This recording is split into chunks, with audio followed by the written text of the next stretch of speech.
Hello students, welcome back to Shaurya. और आज हम पढ़ने वाले हैं वर्नियर कैलिपर्स। ओके, तो वर्नियर कैलिपर्स बेसिकली एक ऐसी डिवाइस होती है जिससे कि हम अगर किसी ऑब्जेक्ट का साइज या किसी चीज का साइज 1 मिलीमीटर से भी कम है तो उसकी मेजरमेंट करने के लिए हम बेसिकली वर्नियर कैलिपर्स डिवाइस का हम यूज करते हैं। ठीक है, so basically this is use when we are required precision more than 1 millimeter, or we are having any object which is in size less than 1 millimeter, then we will use vernier calipers. So vernier calipers ये हमारे पास है और ये मैंने board पर भी draw कर रखा है, तो आज हम इसे समझेंगे और ये बहुत ही इंटरेस्टिंग होने वाला है। So let's begin vernier callipers. तो पहले हम इसके पार्ट्स के बारे में जान लेते हैं, कौन कौन से इसके पार्ट्स होते हैं और क्या क्या इसमें चीजें होती हैं। So we are beginning with what are the main parts of vernier callipers. This is vernier callipers that I have drawn. In this vernier callipers first of all we are having these two jaws. Okay, these two jaws are called upper jaws. Okay, ये upper jaws होते हैं। Basically these upper jaws are used to find inner diameter of any object. Okay, of any spherical object. Let's say some watch glass is there and we have to find out inner diameter of that, then we will use these jaws. Okay, how these will be used then we will discuss later on. And then we are coming through, these are lower jaws. Okay, there are these two lower jaws in it. In these jaws we used to just grab any object of which diameter is to be measured.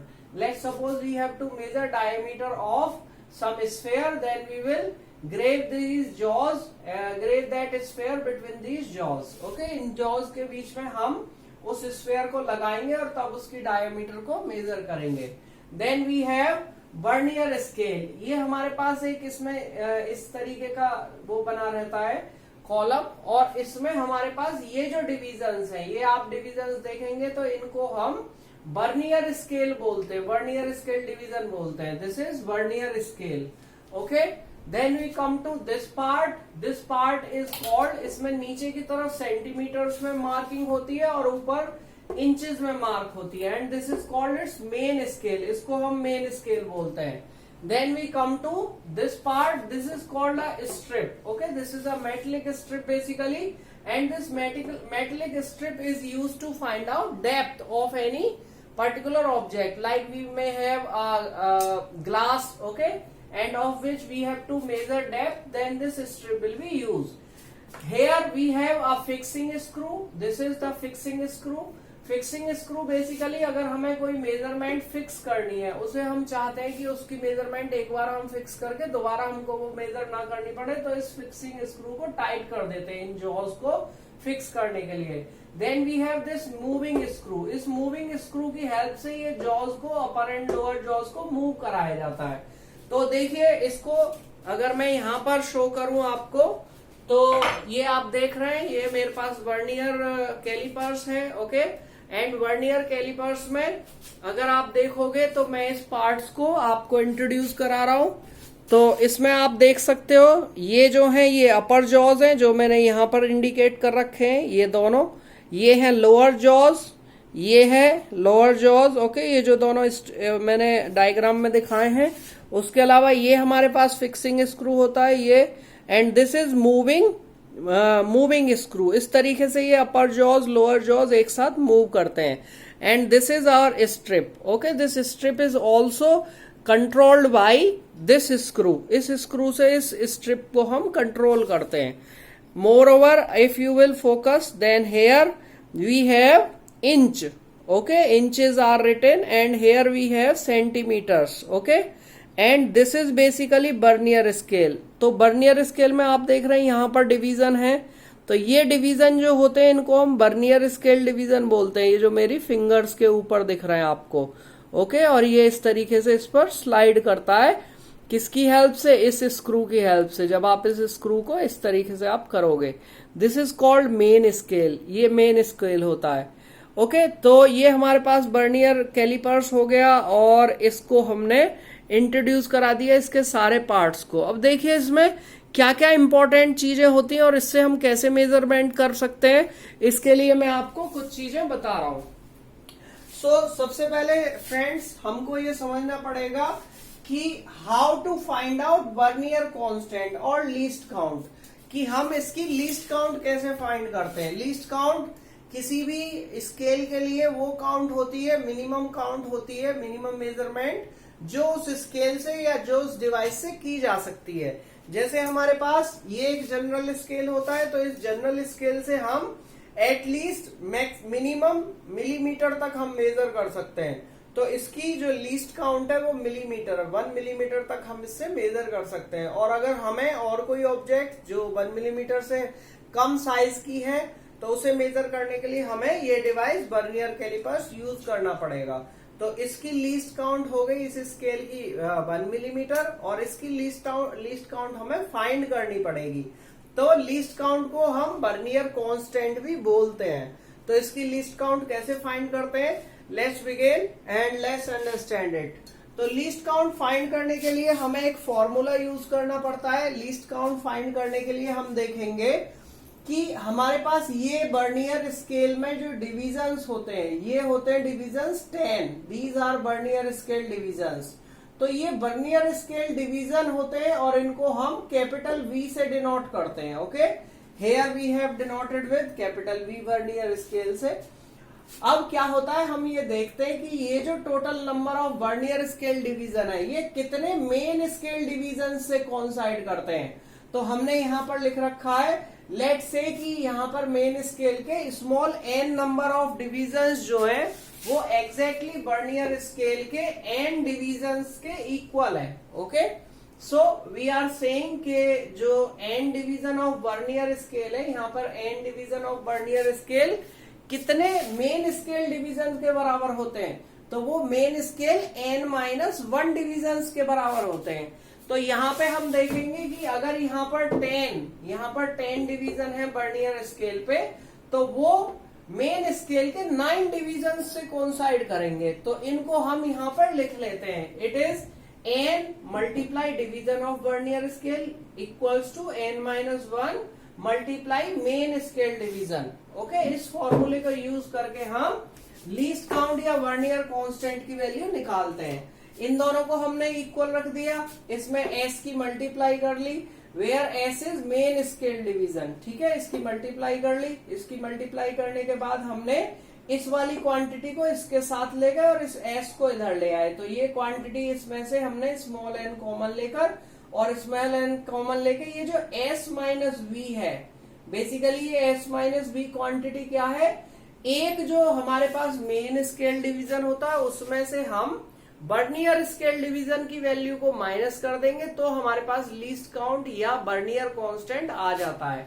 तो basically हमें ये s minus v quantity निकालनी है यहाँ से, जो की value होती है main scale division minus vernier scale division की। तो इस वैल्यू को निकालने के लिए इस n को अपॉन में ले जाना पड़ेगा। तो हमारे पास फॉर्मूला हो गया s minus v equals to s upon n। अब ये s क्या था हमारे पास, this was value of 1 small S division on main scale. ये हमारे पास मेन स्केल में जो स्मॉलेस्ट डिवीजन था उसकी वैल्यू है, और वो 1 स्मॉल एस डिवीजन इस मेन स्केल पे क्या है, वो है 1 मिलीमीटर। तो हमने इसका फॉर्मूला लिख लिया, vernier constant equals to least count equals to 1 millimetre upon ये जो स्मॉल n आया है, this is total number of divisions on the vernier scale.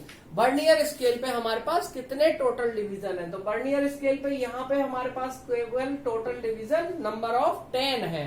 तो हमने 1 मिलीमीटर अपॉन 10 कर दिया, जिससे कि ये वैल्यू हमारे पास लीस्ट काउंट की 0.1 मिलीमीटर आ गई।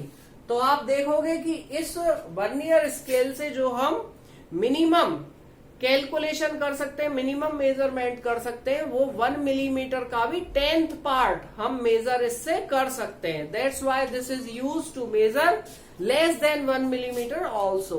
Okay, so let's find out what is more about it. तो हमने आपको वर्नियर कांस्टेंट बता दिया, वर्नियर कांस्टेंट इस तरीके से कैलकुलेट होता है।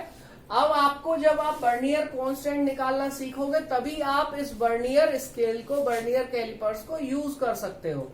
So let's we are moving ahead and we are moving forward with now positive and negative zero errors. क्या होता है वर्नियर कैलिपर्स में, अगर हमारे पास वर्नियर कैलिपर्स यूज करते हुए ज्यादा पुराना हो गया है, या कभी कभी ऐसा भी होता है कि नए जो वर्नियर कैलिपर्स हैं उनमें भी ऐसा होता है, कई बार इन वर्नियर कैलिपर्स में जीरो एरर होती है, तो उस जीरो एरर को भी हमें फाइंड आउट करना आना चाहिए। अगर हम जीरो एरर को फाइंड आउट करना नहीं आता तो हमारी जो कैलकुलेशन है वो कभी भी ठीक नहीं आएगी। सो जीरो एरर में दो जीरो एरर होती है, इसमें एक होती है पॉजिटिव जीरो एरर और एक नेगेटिव जीरो एरर होती है। तो देखिए पॉजिटिव जीरो एरर के लिए हमें कैसे पता चलेगी कि कैसे वर्नियर कैलिपर्स में पॉजिटिव जीरो एरर है। तो मैं आपको बता रहा हूं, अगर हम इन दोनों जॉज को, ये दोनों जो जॉज है इनको हम इस स्क्रू की हेल्प से बिल्कुल लास्ट में मिला देते हैं, समथिंग लाइक दिस। दोनों को हमने मिला दिया, इस स्क्रू को बिल्कुल लास्ट में ले गए। तो जब इन दोनों को मिला दिया जाएगा तो ये जो हमारे पास वर्नियर स्केल डिविजन्स हैं, ये मैंने शो किए येलो कलर से। ओके, तो अगर ये येलो कलर वाले जो डिविजन्स हैं वो मेन स्केल डिवीजन के बिल्कुल आमने सामने आए, यानी कि मेन स्केल डिवीजन का जीरो और ये जो वर्नियर स्केल डिवीजन जहां से शुरू हो रहा है वो बिल्कुल आमने सामने है, तो हमने समझना चाहिए कि वर्नियर कैलिपर्स में कोई भी जीरो एरर नहीं है। तो इसको मैं शो कर रहा हूं आपको कि किसी उसमें वर्नियर कैलिपर्स में जीरो एरर कब नहीं होती। Something like it is something like this. इसे आप देखिए, ये देखिए, ओके, ये आप देख रहे हैं मैंने इसको इस तरीके से मूव कराया और मूव करा के मैंने इसको लास्ट में मिला दिया। तो अब आप देख पाएंगे कि ये जो मेरे पास वर्नियर स्केल डिवीजन्स हैं ये और मेन स्केल डिवीजन की जीरो आमने सामने आ रही है ना। तो देखिए ये मैंने इसको आगे स्लाइड करा, अब मैंने इसको पीछे स्लाइड करके और इसको मिला दिया। अब ये जॉज दोनों मिल रहे हैं ऊपर के और नीचे के। तो आप यहां देख रहे हैं कि ये वर्नियर स्केल डिवीजन एंड ये जो मेन स्केल डिवीजन है, ये मेन स्केल डिवीजन है। ओके, मेरी फिंगर के ऊपर ये बिल्कुल आमने सामने आ रहे हैं। तो आमने सामने आने पर इनमें कोई भी जीरो एरर नहीं है, यानी कि इस वर्नियर कैलिपर्स में कोई भी जीरो एरर नहीं है। अब दूसरा होता है पॉजिटिव जीरो एरर। तो पॉजिटिव जीरो एरर में क्या कंडीशन होती है? पॉजिटिव जीरो एरर में अगर किसी वर्नियर कैलिपर्स में ये जो जॉज है इनको मिलाने पर वर्नियर स्केल जो डिवीजन है वो आगे से स्टार्ट होते हैं मेन स्केल डिवीजन्स के। मान लीजिए मेन स्केल डिवीजन का जीरो पीछे रह जाता है एंड वर्नियर कैलिपर्स का डिवीजन आगे स्टार्ट होता है, तो उसे हम बोलते हैं पॉजिटिव जीरो एरर। इस पॉजिटिव जीरो एरर को कैसे निकालते हैं? इसको हम प्लस ई साइन से डिनोट करते हैं। मान लीजिए हम ये देखते हैं कि यहाँ पे ये जो वर्नियर कैलिपर्स के कितने डिवीजन्स बिल्कुल एग्जैक्टली किसी भी मेन स्केल डिवीजन से कोइंसाइड कर रहे हैं। मान लीजिए हमने कहा कि capital N number of divisions जो वर्नियर स्केल के हैं वो एग्जैक्टली किसी भी मेन स्केल डिवीजन से कोइंसाइड कर रहे हैं। इसका मतलब क्या हुआ? इसका मतलब आप ये देखोगे ध्यान से कि यहाँ पे ऐसा कोई ना कोई वर्नियर स्केल का मार्क जरूर होगा, कोई डिवीजन ऐसा जरूर होगा जो मेन स्केल के किसी एक डिवीजन के बिल्कुल आमने सामने आ रहा होगा। लेट्स से वो 5th हो सकता है, 6th डिवीजन हो सकता है वर्नियर कैलिपर्स का, 7th 8th भी हो सकता है। तो मान लीजिए कि यहाँ पर कोई एन डिवीजन बिल्कुल ऊपर वाले स्केल के मेन स्केल डिवीजन के आमने सामने आ रहा है, तब इस पॉजिटिव जीरो एरर को फाइंड कैसे करते हैं हम? Number of that particular division, let's say it is 6 multiply vernier constant जो हमने यहाँ पर फाइंड करा है, वो वैल्यू हमारी पॉजिटिव जीरो एरर की वैल्यू होगी। तो वो मान लीजिए 6 है तो 6 मल्टीप्लाई वर्नियर कांस्टेंट, वो मान लीजिए 7th डिवीजन है जो किसी बिल्कुल मेन स्केल वाले एक किसी डिवीजन के आमने सामने आ रहा है, तो हम कहेंगे कि उसमें पॉजिटिव जीरो एरर की वैल्यू 6 मल्टीप्लाई वर्नियर कांस्टेंट के इक्वल है। तो इसे देखिए मैं आपको समझाने के लिए पास में समझाता हूं। लेट्स से कि हमारा ये वर्नियर कैलिपर्स इस तरीके से होता, अगर हमने ये जॉज को मिलाया और इस तरीके से कोई चीज होती, ठीक है। तो इसमें आप देख रहे हैं, अगर आप ध्यान से देखेंगे तो आप देख पाएंगे कि यहां पे देखिए, लेट से कि यहां पर ये जो वर्नियर स्केल्स के डिवीजन है, यहां देखिए, अगर आप इसको पढ़ पाएंगे तो ये देखिए, ये जो first, second, third and fourth वाला डिवीजन जो वर्नियर डिवीजन है वो बिल्कुल एग्जैक्टली किसी उसके सामने में आ रहा है, यानी कि ऊपर वाले के उससे कोइंसाइड कर रहा है। या लेट से कि ये सेकंड वाला कोइंसाइड कर रहा है, ये देख रहे हैं आप, सेकंड वाला बिल्कुल ऊपर वाले के सामने आ रहा है इस वाले के, है ना। तो इस कंडीशन में एन की वैल्यू क्या हो गई, 2 हो गई, 1 2। तो ये क्या लिखी जाएगी, 1 डिवीजन, 2 डिवीजन आप लिखोगे यहां पर, 2 की वैल्यू यहां पर लिखोगे और वर्नियर कांस्टेंट में मल्टीप्लाई करके ये आपके पास पॉजिटिव 0 एरर आ गई। इस पॉजिटिव 0 एरर को, जो हमारी मेन रीडिंग होंगी जब हम किसी चीज की मेजरमेंट करते हैं वर्नियर कैलिपर से, तब हम इस वाली एरर को माइनस करते हैं मेन रीडिंग में से। ये ध्यान रखना है हमें, अगर पॉजिटिव 0 एरर है तो उसे माइनस हो जाती है, वो माइनस किया जाता है, और अगर नेक्स्ट आती है नेगेटिव 0 एरर तो उसको हमें प्लस करना होता है। अब ये नेगेटिव 0 एरर कब होगी, नेगेटिव 0 एरर हमारे पास तब होगी जब ये दोनों जॉज को मिलाने पर वर्नियर स्केल पीछे रह जाता है और मेन स्केल डिवीजन उसके आगे से शुरू होते हैं। तो मान लीजिए कि ये वर्नियर स्केल डिवीजन का कोई एनथ बिल्कुल एग्जैक्टली ऊपर वाले से कोइंसाइड कर रहा है, उस केस में जो नेगेटिव 0 एरर होगी उसे माइनस ई से शो करते हैं। उसकी वैल्यू होगी negative of bracket small n minus capital N multiply vernier constant. Where is this small n is, ये स्मॉल एन क्या है, small n is total number of divisions on vernier scale. Vernier scale पे total number of divisions कितने हैं उसकी value small N होती है। तो कितने डिवीजन होते हैं वर्नियर कैलिपर्स में, टोटल 10 होते हैं। तो 10 माइनस, मान लीजिए यहाँ पर 6th जो डिवीजन है नीचे वाले का, वो किसी ऊपर वाले मेन स्केल से कोइंसाइड कर रहा है, तो 10 माइनस 6 मल्टीप्लाई वर्नियर कांस्टेंट आप करोगे तब आपके पास 0 एरर नेगेटिव निकल के आएगा। तो अभी मैंने इसका इंट्रोडक्शन आपको बता दिया, वर्नियर कैलिपर्स के पार्ट्स बता दिए हैं और इस चीज को मैंने बता दिया है। इन चीजों को आपको समझना जरूरी है और इससे नेक्स्ट वीडियो में मैं आपको इंट्रोड्यूस करूंगा कि इससे एग्जैक्टली मेजरमेंट कैसे लेते हैं। So till then thanks a lot. अभी इस चीज को रिवाइज करिए, keep in mind, and I think it will be helpful.